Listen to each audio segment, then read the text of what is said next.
ప్రకటన గ్రంథం 1వ అధ్యాయంలోనికి వస్తే ఒక చక్కని మాట అక్కడ రాయబడటం మనం చూస్తున్నాం. 3వ వచనం, సమయం సమీపించినది కనుక ఈ ప్రవచన వాక్యములు చదువువాడు వాటి విని ఇందులో రాయబడిన సంగతులు గైకొనువారు ధన్యులు. వాక్యం వినటం ధన్యం కాదు, వాక్యం గైకొనటం ధన్యం. వాక్యాన్ని గైకోకుండా ఇక్కడే విడిచిపెట్టి వెళితే అది ధన్యత కాదు అనేది మనం నేర్చుకుందాం. ఈ వాక్యం అందుకు మనకు ఇవ్వబడింది. రెండవది, నీ వాక్యం ఇంకా ఎందుకు ఇచ్చాడు అంటే ఎఫెసీ పత్రిక 5వ అధ్యాయము 24వ వచనాన్ని మనం చూస్తే 24, 25, 26 అన్నీ నేను అక్కడ బైబిల్ చూడను, భావం చెప్తాను, మీరు బైబిల్ చూడండి. దేవుడు మనల్ని ముడతైనను కళంకమైనను మరి ఏదైనా ఉండకుండా వాక్యమనే ఉదకం స్నానం, అందుకొరకు దేవుడు మనల్ని దేవుని మందిరంలో మనం వాక్యం అనే ఉదక స్నానం చేయాలి. దేవుని వాక్యంతో మీరు కానీ నేను కానీ కడగబడకపోతే మన కుటుంబం ఆయనకి ఇష్టం ఉండదు. మన కుటుంబంలో కూడా మనం వాక్యంతో ఉదక స్నానం చేయాలి. ఇది దేవుని వాక్యం యొక్క విలువ. దేవుని వాక్యం యొక్క విలువ గైకొనాలా, దానితో కడగబడాలా అనేది మనకు విలువ. ఇంకొక 3వ మాట చెప్పడానికి కూడా అవకాశం ఉంది. ఏమంటాడంటే 19వ కీర్తనలో, నీ వాక్యము జుంటె తేనె ధారల కంటే మధురమైంది. వాక్యాన్ని తినాలా. ఎట్లా తింటాం? శరీరంతో తినలేం కదా. 1వ కీర్తనలో ఏముంది? దివారాత్రములు దానిని ధ్యానించేవాడు ధన్యుడు. మనస్సుతో ధ్యానించాలి. అది మనస్సుతో ఆగ్రహించటం. మనసుతో దేవుని వాక్యాన్ని ఆగ్రహించి ఆహారం మన కడుపులో దాచిపెట్టుకుంటాం. వాక్యం మన హృదయాన్ని స్పందిస్తుంది. అట్లా వాక్యంతో మన హృదయం స్పందించకపోతే దేవుడు ఆ దీవెనలు, దేవుని యొక్క నిత్య జీవము మనకు రాదు అనే సత్యం మనం జ్ఞాపకం చేసుకుందాం. ప్రియమైన బిడ్డలారా, సహోదరులారా, ఈ పునరుద్ధానాన్ని గురించి నేను చాలా విషయాలు చెప్పాలని ధ్యానిస్తూ మీకు చెప్తున్నాను. కారణం ఏంటంటే, ఎక్కడికి వెళ్ళిన పాస్టర్ల గారు నేను రాసిన బుక్కులు 22 రాశాను. పాస్టర్ల గారు చాలా పాస్టర్ల మీటింగ్ పోతుంటే పునరుద్ధానం మీద, శిలువ మీద, పెళ్లి మీద, వీటి మీద కొన్ని పుస్తకాలు మీరు రాసి పెట్టండి అని అడుగుతున్నారు. పునరుద్ధానం మీద ఒక 10 ప్రసంగాలు రాసి పెట్టాలనే ఆశతో మీతో చెబుతూ ఉన్నా. నేను సిద్ధపడుతున్నా, పుస్తకం రాయటం కోసం సిద్ధపడుతున్నా.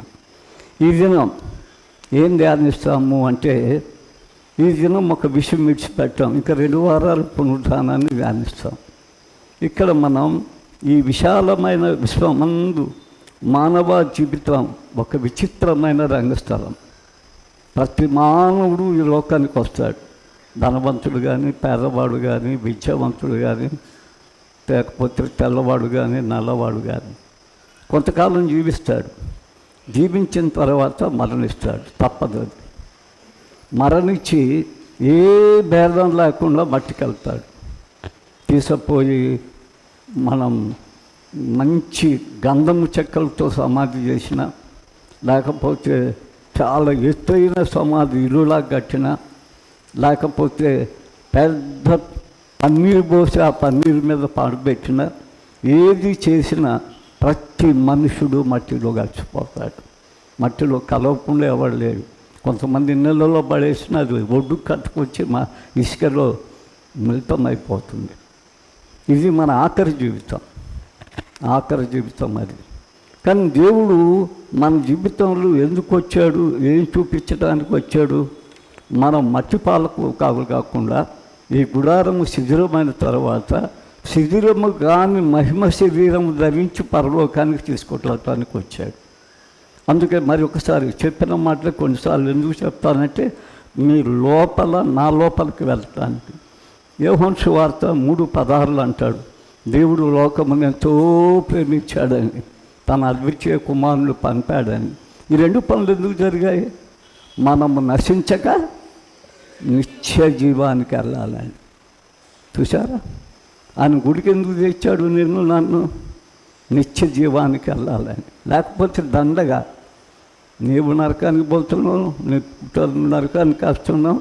అంత్య దినాలు అంతకంటే ఎక్కువగా శ్రమ అనుభవించే దినాలు ఈ లోకంలో వస్తాయి.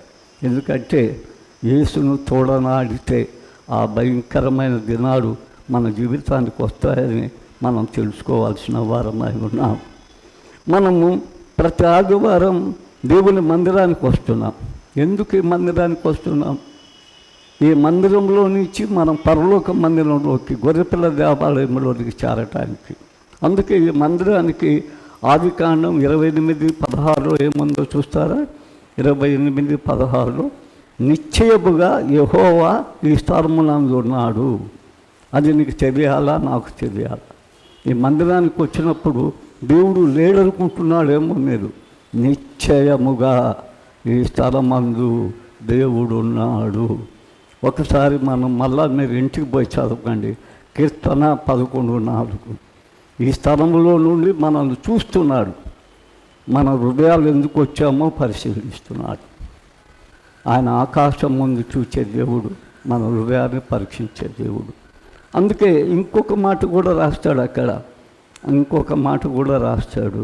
నిశ్చయంగా ఇక్కడ ఉన్నాడనే కాదు, 17వ వచనంలో ఎంతో భయంకరమైనది ఈ స్థలం, భయంకరమైనది అంటాడు.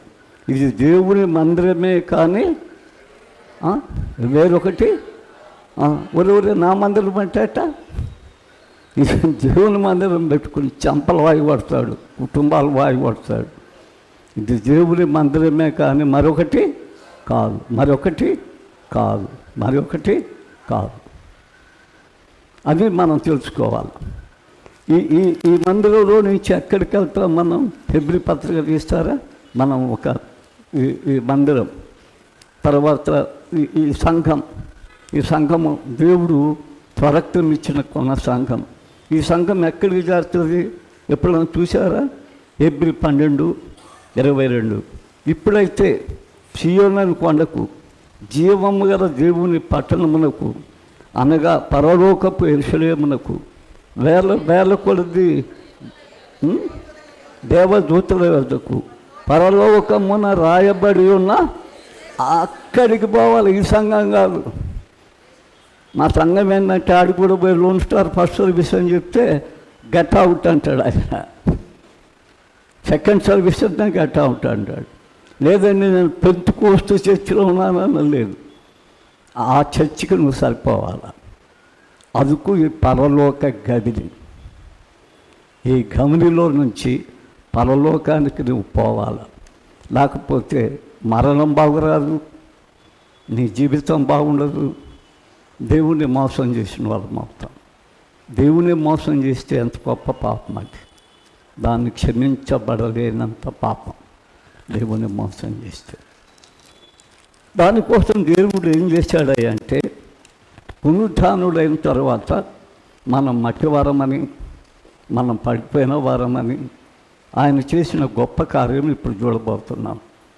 ఆయన పునరుత్థానుడైన లేచిన వెంటనే ఆదికాండంలో 1వ అధ్యాయంలో నరుని మీద ఎలా ఊదాడో అలా ఊతాడు ఆయన ఆత్మను. ఊది పరిశుద్ధాత్మను పొందమంటాడు. చూద్దారా?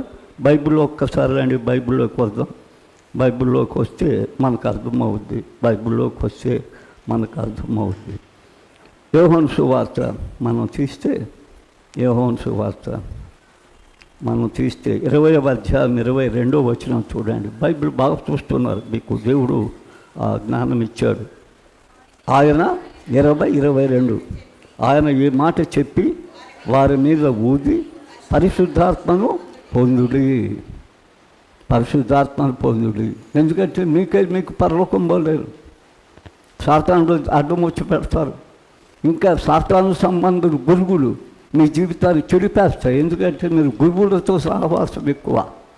మీ పనంతా ఏంటంటే మీ ప్రలోభం కోసం, మీ యొక్క ఘనత కోసం, మీ యొక్క భూలోకంలో ఆడంబరాల కోసం, కనపడాల మనుషులకు అనే కోసం ఈ కోరికలతో ఏం చేస్తారంటే మీరు పోయి బురద బావిలో పడతారు.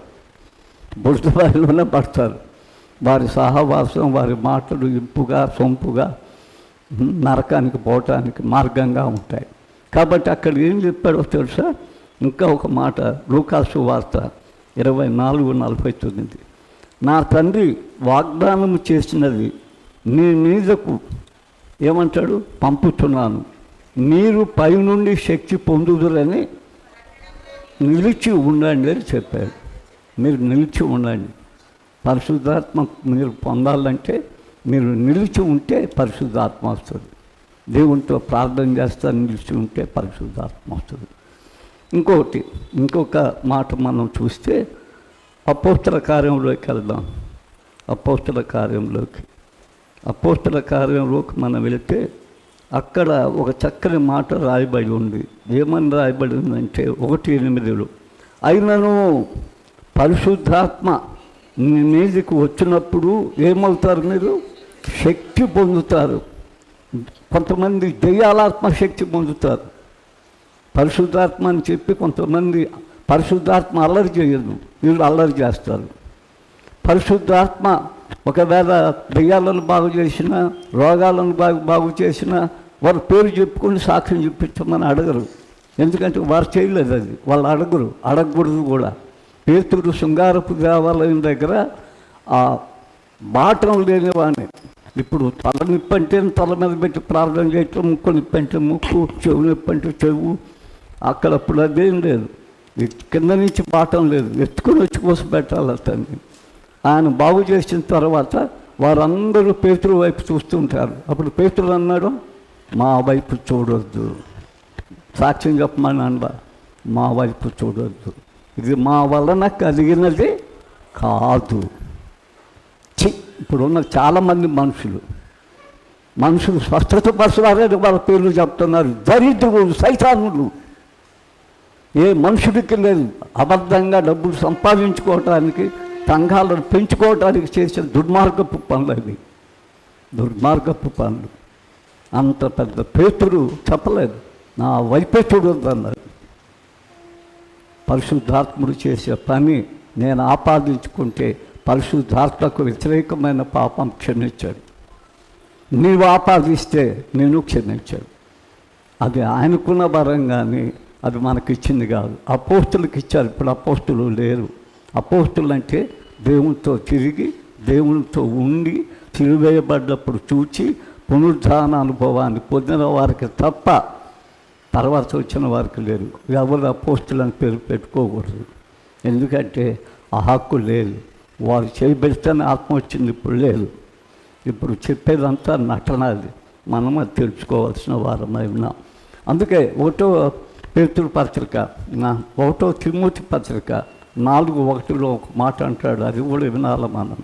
4:1 ఈ అంత్య దినాల్లో ఏ ఆత్మలు వస్తున్నాయి? మోసపుచ్చే ఆత్మల యందును, దెయ్యముల బోధ యందును ఏమయ్యారు మనుషులు? విశ్వాస భ్రష్టుడైపోయారు.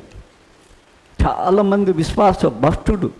అదేంటంటే ప్రభు మన గుడి, అన్న లేడు, తమ్ముడు లేడు, అక్క లేడు, బావ లేడు, బావమది లేడు కదా. విశ్వాస భ్రష్టుల్లో పడిపోతున్నా మనుషుల దగ్గరికి వెళ్ళి కదా. బైబిల్ రాసింది ఏం కాదు. తూగుతున్న ఆత్మలు ఇవన్నీ మోసపుచ్చే ఆత్మలు. ఆత్మ ఊగదు, తోగదు. ఆత్మ అంటే దేవుడు. ఇది మనం గమనించవలసిన వారమై ఉంటున్నాం. తర్వాత మనం సువార్త సేవ చేయాలి. ఈ పని మనకుంది. ఈ పరిశుద్ధాత్మ పొందాలి అంటే ఆ దినాలు అది రాశాడు. యేసుక్రీస్తు శిష్యులు ఆయనతో ఉన్నవారికి చాలా ఇచ్చాడు. వారి మీద ఊదాడు. పరిశుద్ధాత్మ భయమించి దిగింది. వారు బలపడ్డారు. ఇక అవసరం లేదు. సూర్యుని ఒకసారి చేశాడు. రోజు ఉదయం లేసి సూర్యుని చేయబని లేదు. అది జీవితకాలం అంతా, ఈ భూమినంత వరకు ఆ సూర్యుడు ఉంటాడు. కొత్త ఆకాశం, కొత్త భూమి చేసినంత వరకు సూర్యుడు ఉంటాడు. యేసుక్రీస్తు ఇచ్చిన ఆత్మ రోజు పోయి ఎవరి దగ్గర పొందవలసిన అవసరం లేదు. అది పొందటానికి మార్గాలు రాశాడు. చూడండి ఏ మార్గాలు రాశాడు. లూకాసు వార్త 11:13 ఒక మార్గం రాశాడు. పరలోకమందున మీ తండ్రి తను అడుగువారి అందరికీ పరిశుద్ధాత్మను ఎంతో నిశ్చయముగా అనుగ్రహిస్తున్నాడు. ఎవడు అడిగితే ఆయనకి ఇచ్చేస్తున్నాడు. ఏమని అడగాల? పరిశుద్ధాత్మ కావాలా? ప్రభుదాస పరిశుద్ధాత్మ ఏమంటే ఎట్టిస్తాడు? వాడు అపోస్తుడు కాదుగా. నీ బుద్ధి లేని చేస్తాడు మనం చేయటం మనుషుల దగ్గరికి వెళ్ళి. వాడికి పరిశుద్ధాత్మ ఉన్నట్లయితే జబ్బులు ఎందుకు వస్తే ట్యాబ్లెట్ ఎందుకు వేసుకుంటాడు? ఆసుపత్రికి ఎందుకు పోతాడు? యేసుప్రభు శిష్యుడు బాల ఆ స్థలంలో ఎందుకు సేవ చేస్తాడు? పరిశుద్ధాత్మ పొందితే. యేసుప్రభు శిష్యులు ఏం చేశారో తెలుసా? మన దేశానికి వచ్చి వెళ్ళిపోయాడు. వారు దేశాలు వెళ్ళిపోయారు. చేతులు ప్రవక్త ఎప్పుడూ తన స్వదేశంలో ఉన్నాడు, రానిచ్చాడు. తన స్వదేశంలో ఉండేవాడు ప్రవక్త కానే కాదు. తన బంధు బలముతో, కుల బలముతో, మనుష్య బలముతో సంఘంలో నిలబడటం అనేది దేవుని వాక్యానికి విరోధమైంది. అది నమ్మదగింది కాదు. పరిశుద్ధాత్మ ఉన్నప్పుడు వాడు భూదిగంతముల వరకు ఎక్కడైనా సేవ చేయటానికి వెళ్ళిపోవాలి. అలా వెళ్ళిపోయినప్పుడు వాడు ఒక పిరికివాడు. వారి జనాంగాల మధ్య వారి బంధుబలం బలం వల్ల నిలబడాలని చూసే వ్యక్తి. అందుకే పరిశుద్ధాత్మ శక్తి అవసరం. అపోస్తల కార్యం 2:37 ఏమంటాడంటే, ఆ పరిశుద్ధాత్మ అనేది ఎలా వస్తుందో అక్కడ కూడా రాస్తాడు. మారు మనసు పొంది పాపక్షమాపణ పొంది నీళ్ళలో బ్యాప్టిజం తీసుకుంటే పరిశుద్ధాత్మ వరం వస్తుంది. ఇంకా మనం చూస్తే గలతీ పత్రిక 5:20లో 5వ అధ్యాయం 22వ వచనంలో పరిశుద్ధ ఫలం ఉంటుంది. ఈ 3 ఉండాల. పరిశుద్ధ ఫలం లేకుండా నాకు పరిశుద్ధాత్మ ఉందంటే అబద్ధం. అది పరిశుద్ధాత్మ. నేను ఒక మామిడి చెట్టు వేసా, మామిడి పండు లేకపోతే, చెట్టు కాయకపోతే అది ఫలించిన చెట్టు. నీకు పరిశుద్ధాత్మ ఉన్నది అంటే నీళ్ళు కరెక్ట్గా ఆత్మఫలం ఉండాలి. ఆత్మఫలం 3 రకాలుగా ఉంటుంది. ఇంటికి పోయి చూడండి. మనలో ఉంటుంది మన మనసుతో ఉండే సంబంధం, దేవునితో ఉన్న సంబంధం. అది సమయం కాదు, ఇంకొక సమయం చెప్తాను నేను. అది పరిశుద్ధాత్మ. ఇప్పుడు ఆత్మ గురించి కొన్ని మాటలు నేర్చుకొని ఆత్మ ఏం చేస్తుందో మనం తెలుసుకుందాం. పరిశుద్ధాత్మ అనగానే అది ఒక శక్తి అనుకుంటాను. అది శక్తి కాదు, మనిషి ఆదరణకర్త, దేవుని స్వరూపం. దేవుడు అదృశ్య దేవుని స్వరూపాన్ని పరిశుద్ధాత్మ. చూడండి, ఇప్పుడు సూర్యుని చూసాం. మీకు ఇదివరకు చెప్పింది మరలా గుర్తు చేస్తున్నాం. సూర్యునిలో నుంచి మనం అందుకునేది 3. ఒకే సూర్యునిలో నుంచి వెలుతురు అందుకుంటున్నాం, వేడి అంటుకుంటున్నాం. చూసారా ఎండాకాలం ఎంత వేడి వచ్చిందో. 3వది ఏంది? జీవం. ఏ చెట్టు అయినా ఇప్పుడు మూసేసి చెట్లు లోపల పెట్టిపోయినామంటే వచ్చే వారానికి అవి ఉండవు, బతుకుండవు. చెట్లతో ఉంచి జీవం వస్తాయి. అప్పుడు ఏముంది? వేడి వస్తుంది, వెలుతురు వస్తుంది, జీవం వస్తుంది. దేవుడికి ఒక పేరు ఉంది. ఆయన పేరు చూద్దామా? మలాకి 4:2. దయచేసి క్షమించ. అయితే నా నామందు భయభక్తుల వారు మీకు నీతి సూర్యుడు ఉదయించును. నీతి సూర్యుడు. ఆ నీతి సూర్యుడిలో కూడా మూడు. ఫస్ట్ ఏంది? మన తండ్రి యెహోవా. యెహోవా అంటే ఏంది? యేసు అంటే ఏంది? ఒకటి హెబ్రీ పదంలో రక్షకుడు యెహోవా అంటే, యేసు అంటే గ్రీక్ పదంలో రక్షకుడు. 2 పేర్లు ఒక్కటే. 2 పేర్లు ఒకటే. కాదని అనకూడదు. కాదని అనకూడదు. యేసుక్రీస్తు రక్త మాంసంలో పాలువాడయ్యాడు మన పాపముల నిమిత్తం బలి అవ్వటానికి. శరీరధారి అయ్యాడు కాబట్టి ఆయన కుమారుడు అని పిలువబడ్డాడు. మన శరీరంలో వచ్చినందువలన ఆయన అదృశ్యుడుగా ఇప్పుడు మన మధ్య ఉన్నాడు. పిచ్చోళ్ళం దేవుడు లేడని కొన్ని పిచ్చి చేష్టాలు గుళ్ళో చేస్తే మొత్తుతాడు దేవుడు. దేవుడు గుళ్ళో ఉన్నాడు, నువ్వు ఉన్న దగ్గర ఉన్నాడు. పిచ్చి చేష్టాలు చేయకూడదు. ఎందుకంటే ఆయన అన్ని దిక్కలు ఉన్నాడు. సదాకాలము నేను మీకు తోడై ఉన్నాను. ఎప్పుడు విడిచిపెట్టలేదు. ఆయన విడిచిపెట్టడు. అదృశ్య దేవుడు. ప్రకృతిలో ఎక్కడైనా ఉండగలడు. ఆ దినమే మేడ మధ్య మూసుకున్నారు అన్ని తలుపులు, కిటికీలు. దూదులకు భయపడ్డారు. భయపడి వణుకుతూ ఉన్నారు. దేవుడు వారి మధ్యకు వచ్చేసాడు యేసుప్రభు. ఆ గోడలు ఏం చేయలేదు, కిటికీలు ఏం చేయలేదు, ఏం లేదు. అంత మూత గుహలోకి వచ్చేసాడు. ఈనాడు మందిరంలోకి వచ్చాడు. నిన్ను చూస్తున్నాడు, లెక్క పెడుతున్నాడు. నువ్వు చేసే కార్యాలు, నేను చేసే కార్యాలు లెక్క పెడుతున్నాడు ఆయన. ఆ లెక్క మనకు ఒప్పచెప్తున్నాడు కూడా. ఆయన ఆ పని కూడా చేయగలడు, ఆయన ఆ పని కూడా చేయగలడు. కాబట్టి పరిశుద్ధాత్ముడు ఎక్కడో ఉంటాడని లేదు, ఆయన మనతో ఉంటాడు, మనలో ఉంటాడు. ఆదృశ్యుడిగా పరిశుద్ధాత్ముడిగా మనతో ఉంటాడు. రక్త మాంసంలో పాలువాడైనట్టు ఆయన కుమారుడిగా ఉంటాడు, తండ్రిగా ఆయన ఉంటాడు. యేసు ప్రభు పరలోకంలో సింహాసనం మీద కూర్చోలేదు, ఆయన దిగొచ్చేసాడు. ఆ సింహాసనం మీద లేడు. ఆ సింహాసనం మీద అదృశ్యంగా ఆత్మ ఉండాల్సిందే. ఆయన సజీవుడైన దేవుడు, ఆయన పరిశుద్ధాత్మ కలిగిన దేవుడని మనం తెలుసుకోవాల్సిన వారమై ఉన్నాం. అంతేకాదు, పరిశుద్ధాత్మ చేసే పనులు ఈ వారం వచ్చే వారం ధ్యానిస్తాం. ఫస్ట్ పని ఏంటంటే పరిశుద్ధాత్మని మనల్ని పవిత్రపరచటం. మనం చెడిపోయాం, మనల్ని పవిత్రం చేయాలి. కానీ యోహాను 1వ అధ్యాయము ఆ మొత్తాన్ని చూస్తే యేసు రక్తము మనల్ని పవిత్రం చేసింది. కానీ యేసు రక్తం మనల్ని పవిత్రం చేసింది, కానీ అది మనం నిలబడటం లేదు. యేసు రక్తంలో కడగబడిన వాళ్ళు చాలామంది యేసు రక్తంలో కడగబడ్డామంటారే కానీ రక్షించబడమంటారు, కానీ ఆ రక్షణను కొనసాగించరు. రక్షణను కొనసాగించకపోవటం అటు పెట్టి ఆ రక్షణకు తగినట్టుగా జీవించే జీవితం లేదు. జీవించే జీవితం పరిశుద్ధంగా ఉండాలంటే మన చేత కాదు.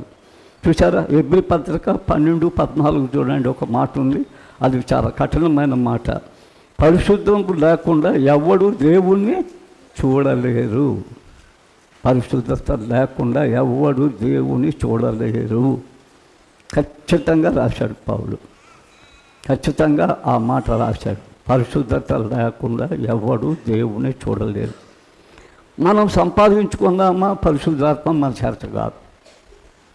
ఈ పరిశుద్ధాత్మ మనతో ఉండి మనం నడిపిస్తుంది దేవుడే. ఒకసారి మనం లూకా సువార్తలోనికి వెళ్తే ఆ లూకా సువార్తలో ఒక చక్కని మాట రాయబట్టం మనం చూస్తాం. లూకాలు చూద్దామా? లూకా సువార్త కంటే ముందు దయచేసి క్షమించి యోహానులోకి వెళ్దాం, తర్వాత లూకాలు చూద్దాం. 16వ అధ్యాయం, యోహాను సువార్త 16వ అధ్యాయం 7వ వచనం నుంచి పరిశుద్ధాత్మను గురించి కొన్ని మాటలు దేవుడు చెప్తాడు. చూడండి ఏం చెప్తాడు. అయితే నేను మీతో సత్యము చెప్పుచున్నాను, నేను వెళ్ళిపోవటం వల్ల మీకు ప్రయోజనకరం. నేను వెళ్ళిన ఎల్లా ఆదరణకర్త మీ వద్దకు వచ్చువాడు. నేను వెళ్ళిన ఎల్లా ఆయన మీ వద్దకు పంపుదును. ఆయన వచ్చి ఏం చేస్తాడు? పాపములను గూర్చి, తీర్పును గూర్చి లోకమునకు ఒప్పుకొనజేయును. ఇంకంత మాత్రం 30 సంవత్సరాలు, 40 సంవత్సరాలు, 50 సంవత్సరాలు గుళ్ళో ఉండి కూడా పాపాన్ని ఒప్పుకొని పశ్చాత్తాపడకపోతే వారి జీవితం ఎలాంటి జీవితం అంటే సైతాన్లే. వాళ్ళు ఇన్ని సంవత్సరాలు ఉన్నాం గుళ్ళో, కానీ మార్పు లేదు. పాతకాలం, పాత బుద్ధి, పాత చేష్టాలు, పాత చింతపండే, కానీ ప్రయోజనం ఏముంది? పరిశుద్ధాత్మ దేవుడు ఏం చేస్తాడు? పాపాన్ని ఒప్పుకొని చేస్తాడు. కాదు ఎగరటం, తోగటం, అల్లరి చేయటం చేస్తాడా? దేవుడు ఎందుకు చేస్తాడు? దేవుడు అరుస్తాడా? దేవుడు ఎచ్చేట తూగుతాడా? దేవుడు ఎగురుతో పాడతాడా? దేవుడు చేసే పిచ్చి పనులు, సైతాన్ చేసే పనులు దేవుడికి ఆపాదిస్తారు. వెళ్ళి సాతానుడు చేసే పని, మోసపుచ్చే ఆత్మలు, దుష్టాత్మలు చేసే పని దేవుడు ఎందుకు చేస్తాడు? దేవుడు చూడండి, ఏ కాలేజీకి పోయినా ప్రిన్సిపల్ చేసి డ్యాన్స్ చేస్తాడా? పిల్లలకి డ్యాన్స్ నేర్పిస్తాడా? డిసిప్లిన్ నేర్పిస్తాడా? పాఠాలు నేర్పిస్తాడా? ఆయన పెట్టింది ఎందుకు? ఆయన పాఠాలు నేర్పించడానికి. పరిశుద్ధాత్మ వచ్చింది ఎందుకు? దేవుడు చెప్పిన పనులు చేయటానికి. దేవుడు అయి ఉండి దేవుని పనులు చేయటానికి. ఇక్కడ చూడండి ఏమంటాడు? కూర్చి నీతిని కూర్చి, తీర్పుని కూర్చు లోకములకు ఒప్పింపజేయను. లోకులు నా యందు విశ్వాసం ఉంచలేరు కనుక పాపమును కూర్చి నేను తండ్రి వద్దకు వెళ్ళుట మీరు నన్ను చూడరు. కనుక నీతిని కూర్చి ఈ లోకాధికారి తీర్పులో ఉన్నాడు కనుక తీర్పును గురించి ఒప్పుకొనుచు దేవుడు. మిగతా అధికారంట లోకాధికారి, తీర్పులో ఉన్నవాడంట. తీర్పులో ఉండే క్రైస్తవులం కూడా గుడిలో ఉంటాం. తీర్పులో ఉండే క్రైస్తవులు కూడా వాళ్ళ మాటలు కూడా వినరు, దేవుని మాటలు వినరు, దేవుని చేష్టాలు తెలియరు. కూర్చున్న నుంచి దేవుని పెత్తనాలు తెలుసు వాళ్ళకి, తీర్పులో ఉందులు. నేను మీతో చెప్పవలసినవి ఇంకను అనేక సంగతులు కలవు, కానీ ఇప్పుడు మీరు వాటిని సహింపలేరు. అయితే ఆయన అనగా సత్యస్వరూపి అయిన ఆత్మ వచ్చినప్పుడు మిమ్మల్ని ఏం చేస్తాడు? సర్వసత్యములోనికి నడిపిస్తాడు.